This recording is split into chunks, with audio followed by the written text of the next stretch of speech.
3, 2, 1. The mind control media has been spotlighting recent reports on UFOs being spotted and even shot down out of the sky. And many suspect it's laying the groundwork for the so-called fake alien invasion that has been reported on now for decades. A false event wherein the public is tricked into believing that aliens from outer space are invading the Earth.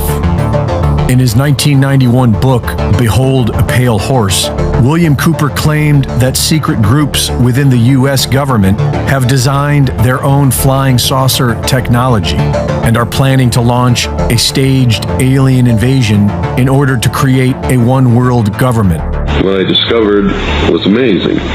What I discovered, ladies and gentlemen, is that there has been a plan in existence since about 1917, and probably before that, to create an artificial extraterrestrial threat to this Earth in order to create a one-world totalitarian socialist government. Nazi scientist and former head of NASA, Wernher von Braun, reportedly told his assistant, Carol Rosen, that a fake alien invasion will be the final gambit of an ongoing plan to create a one-world government. And we have to prevent the weaponization of space because there is a lie being told to everyone that the weaponization of space is now first being based upon the evil empire, the Russians. There are many enemies, he said, against whom we're going to build this space-based weapon system. The first of whom was the Russians, which was existing at that time. Then there would be third world countries. Now we call them rogue nations or nations of concern. Then there would be asteroids. And then he would repeat to me over and over, and the last card, the last card, the last card would be the extraterrestrial threat. The fake alien invasion is only possible if there are advanced technologies being hidden from the public, capable of pulling it off. And there is plenty of evidence supporting this, from the stolen and censored work of Nikola Tesla to that of John Hutchison, and thousands more. According to some sources, these technologies were discovered by back-engineering alien spacecraft. But the word alien implies extraterrestrial, not from this Earth. And that's the fake part, because humanity's historical record is replete with non-human species that ruled over mankind as gods. This story is the most prolific story on Earth. The Sumerian texts, officially the oldest written documents we have, describe a non-human species that created a unique species of human via genetic modification. These non-humans then began mating with human women and created a new race of giants. This story is prevalent throughout our entire historical record and is found in practically every religious scripture on Earth. Nearly every culture on this planet claims to have been created by a race of godlike reptilians, most often described as serpent gods or dragons. David Icke has compiled scores of personal accounts describing an interdimensional reptilian-like species that hides in the shadows by shape-shifting and taking possession of a human's body.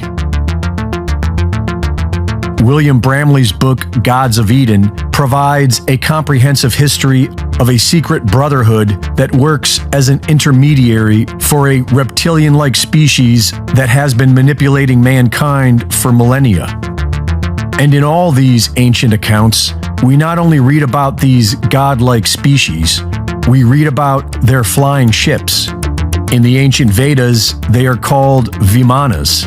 These ancient Vimanas were described in great detail 100 years ago in the Vaimanika Shastra and were believed to be found within hidden caves of the Himalayan mountains, which is what likely compelled to explore the Himalayas in search of the Aryan race in 1938. We are officially told that the Aryan race was a blonde-haired, blue-eyed breed of humans, but this is a lie. The Aryan race that Nazis were interested in was the Aryan race of the ancient Vedas, an elusive, non-human species with advanced technologies. And several high-level claimed that they made contact with them and that they were working for them. During World War II, the most highly classified project was the Bell, a mysterious device whose appearance is described the same as the Vimanas of the Vaimanika Shastra, and whose effects are described as altering time and space and defying gravity.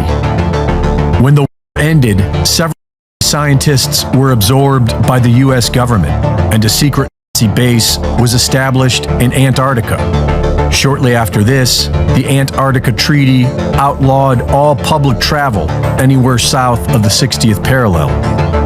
So it is plausible that the emerging one world government has the means to pull off a fake alien invasion. Pulitzer Prize-winning journalist Seymour Hersh, relying on unnamed national security sources, recently published an article on his Substack about the destruction of the Nord Stream pipelines. Two pipelines, known as Nord Stream 1, provided Western Europe with cheap Russian gas for more than a decade. These pipelines were seen by NATO as a threat to Western dominance. Profits were shared with the Russian government and provided up to 45% of their annual budget. A second pair, called Nord Stream 2, had been built but were not yet operational. NATO was concerned that as long as Europe remained dependent upon these pipelines, Germany would be reluctant to supply Ukraine with money to fight Russia. And so the Biden administration authorized Jake Sullivan to assemble a task force with members of the Biden White House, the CIA, and the Pentagon to come up with a plan for the destruction of the pipelines. The operation was run by Victoria Nuland, Anthony Blinken, and Jake Sullivan. The Navy proposed using a submarine the pipeline directly. The Air Force proposed dropping bombs with delayed fuses. And the CIA argued that whatever was done, it would have to be covert, because if traced to the U.S., then it would be an act.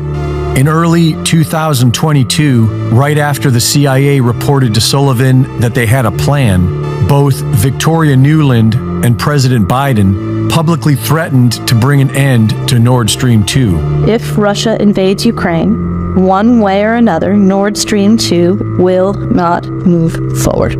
If Russia invades, that means tanks or troops crossing the border of Ukraine again. Then there will be no longer a Nord Stream 2. According to the source, this public announcement meant that blowing up the pipeline no longer could be considered a covert option, and that there was no longer a legal requirement to report their plans to Congress.